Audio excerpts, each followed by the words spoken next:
Okay, आज का हमारा जो टॉपिक है वो मध्य प्रदेश के प्रमुख पर्वत हैं। इन मध्य प्रदेश के प्रमुख पर्वत में यदि आप देखते हैं तो मध्य प्रदेश में दो प्रमुख पर्वत हैं। एक है पर्वत श्रेणी, एक है विंध्याचल पर्वत श्रेणी और एक है आपकी सतपुड़ा। ठीक है, आप सभी जानते हैं कि मध्य प्रदेश के दो प्रमुख पर्वत में पूर्व से पश्चिम की ओर विस्तृत है। इनमें हमारा जो पहला पर्वत है विंध्याचल पर्वत, और विंध्याचल पर्वत जो है ये प्रमुख रूप से तीन भागों में बटा हुआ है। कितने भागों में? तीन भागों में। एक आपका विंध्य पर्वत श्रेणी, एक आपका भांडेर पर्वत श्रेणी और एक आपका उत्तर पूर्व में विस्तृत कैमूर पर्वत श्रेणी। ठीक है, क्योंकि इन्हीं पर्वत श्रेणियों से अनेक नदियों का उद्गम भी होता है ना। आपको ध्यान रखना है कि विंध्याचल पर्वत का विंध्य पर्वत आपके मालवा क्षेत्र में आता है, मालवा वाले क्षेत्र में। इससे अनेक नदियों जैसे कि इसी के अंतर्गत आने वाली जानापाव की पहाड़ी, आपकी काफरी बर्डी की पहाड़ी, यहां से क्या होती है, नदियों का उद्गम होता है, जिनमें चंबल नदी जानापाव की पहाड़ी से और काकरी बर्डी से शिप्रा नदी का उद्गम होता है। ठीक है, तो मध्य प्रदेश के तीन पर्वत श्रेणियों में, दो पर्वत श्रेणियों में सबसे पहले विंध्याचल पर्वत श्रेणी, जिसको तीन भागों में, एक विंध्य, भांडेर और कैमूर के नाम से जाना जाता है। कैमूर जो श्रेणी है ये क्या करती है, ये आपकी यमुना नदी और सोन नदी के मध्य जल विभाजक का कार्य करती है।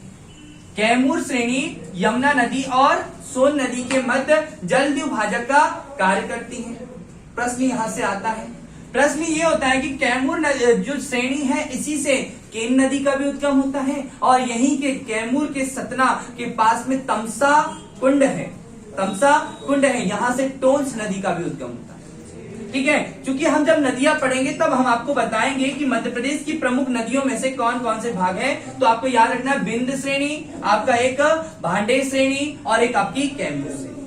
जो विंध्य पर्वत श्रेणी है ये गुजरात से प्रारंभ होकर आपके झारखंड तक फैली हुई है। गुजरात से प्रारंभ होकर आपके झारखंड तक फैली है और इसे हमने अलग अलग भागों में बांटा गया है। अगर हम झारखंड की बात करें तो झारखंड में की सबसे ऊंची चोटी पारसनाथ की चोटी है और ये झारखंड की सबसे ऊंची चोटी है। किसका भाग है? ये विंध्याचल श्रेणी का ही भाग।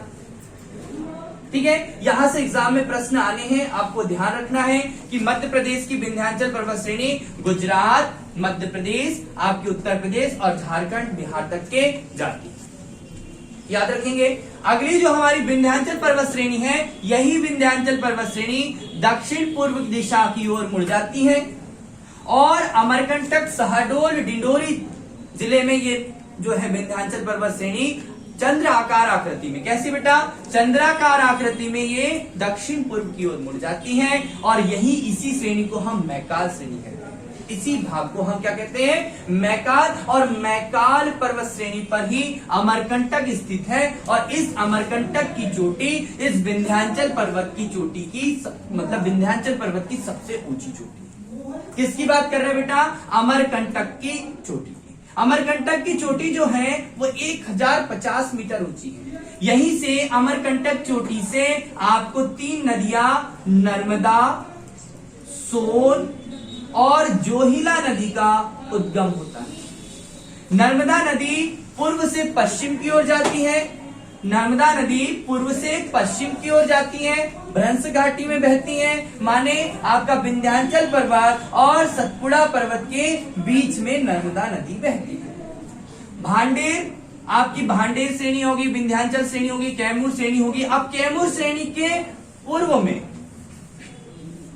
कैमूर श्रेणी के पूर्व में जो अमरकंटक पर्वत से निकलने वाली सोन नदी है, ये यहां से बहते हुए शहडोल, रीवा, सिंधी होते हुए ये आपके कहा जाती है, पटना के निकट, आपके कहां पर, पटना के निकट गंगा नदी में बिहार में मिल जाती है। पटना के निकट 780 किलोमीटर सोन नदी चलती है, बहती है। इसको स्वर्ण नदी के नाम से कहते हैं क्योंकि यहाँ पर सोना मिलता है, क्योंकि बालू में सोना प्राप्त।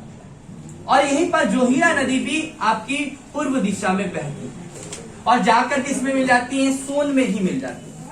तो कहा जाता है, पूछा जाता है कि मध्य प्रदेश का वह पर्वत कौन सा है जहां से 8 लगभग 3 किलोमीटर के क्षेत्र से, लगभग 3-4 किलोमीटर क्षेत्र से अलग अलग दिशा में नदी का उद्गम हुआ है, वह क्षेत्र है अमरकंटक। ध्यान रखेंगे कौन सी 3 नदी हैं? नर्मदा है, सोन है और जोगिला। अब आपको ध्यान रखना है कि ये जो मैकाल पर्वत श्रेणी है, ये अमरकंटक, ये जो है विंध्याचल पर्वत का ही भाग है। इसीलिए नर्मदा नदी को मैकल सुता भी कहा जाता है। ठीक है, याद रखेंगे। ओके, अब देखिए बेटा कि नीचे जो एक श्रेणी है, नर्मदा नदी के नीचे एक श्रेणी है सतपुड़ा पर्वत श्रेणी। सतपुड़ा पर्वत श्रेणी जो है, ये सतपुड़ा पर्वत श्रेणी 7 पहाड़ियों से मिलकर बनी है।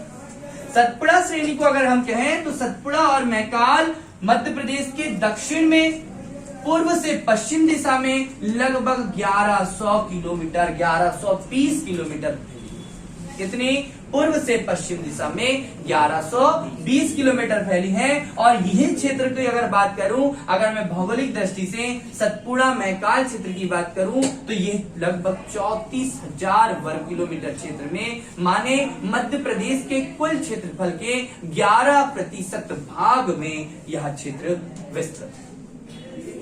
जो आपका सतपुड़ा पर्वत है, ये 7 पहाड़ियों से मिलकर बना है। इनको अगर हम पश्चिम से पूर्व की ओर बढ़े, पश्चिम से पूर्व की ओर बढ़ते हैं, तो सबसे पहले हमारे पास में एक आती है बड़वानी, आता है बड़वानी की पहाड़ी, राजपीपला की पहाड़ी, आपके हम अखरानी की पहाड़ी, आपके अखरानी के बाद में असीरगढ़ की पहाड़ी, ग्वालीगढ़ की पहाड़ी, बड़वानी, राजपीपला, अखरानी, आसीरगढ़, ग्वालीगढ़, और एक आपका इंपॉर्टेंट है महादेव, और महादेव के बाद में मैकाल। हम सब जानते हैं कि महादेव पर्वत श्रेणी सतपुड़ा पर्वत श्रेणी का मध्य भाग है। इस महादेव पर्वत श्रेणी जो पचमढ़ी हिस्से होशंगाबाद में आता है, इसमें मध्य प्रदेश की सबसे ऊंची चोटी धूपगढ़ की चोटी स्थित है, जिसकी ऊंचाई 1350 मीटर है।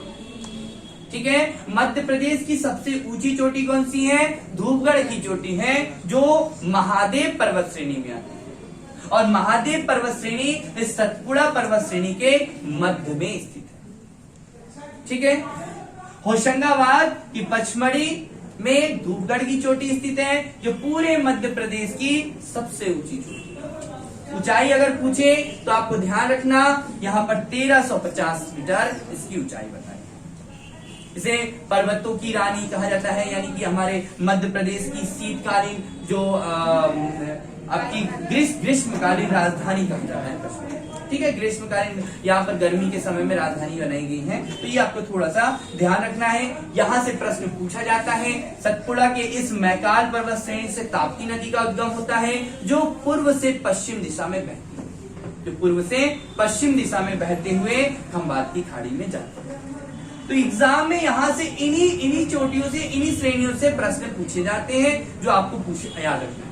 चाहे आप कोई भी एग्जाम दो, MPSC का एग्जाम दो, पुलिस का एग्जाम दो, आप किसी भी व्यापम से संबंधित एग्जाम दो, यहां से प्रश्न पूछे ही जाते हैं। तो आप लोगों को याद रखना है कि जो यमुना नदी है, ये आपके Gangotri glacier, Yamunotri glacier, Gangotri glacier से गंगा नदी, यमुनोत्री ग्लेशियर से यमुना नदी, इन्हीं पर्वतों से निकलने वाली प्रमुख नदियां, जैसे आप तो सभी जानते हैं, हम नदियों वाले चैप्टर में पढ़ेंगे, मध्य प्रदेश से सर्वाधिक नदियां मालवा के क्षेत्र से उद्गमित होती हैं।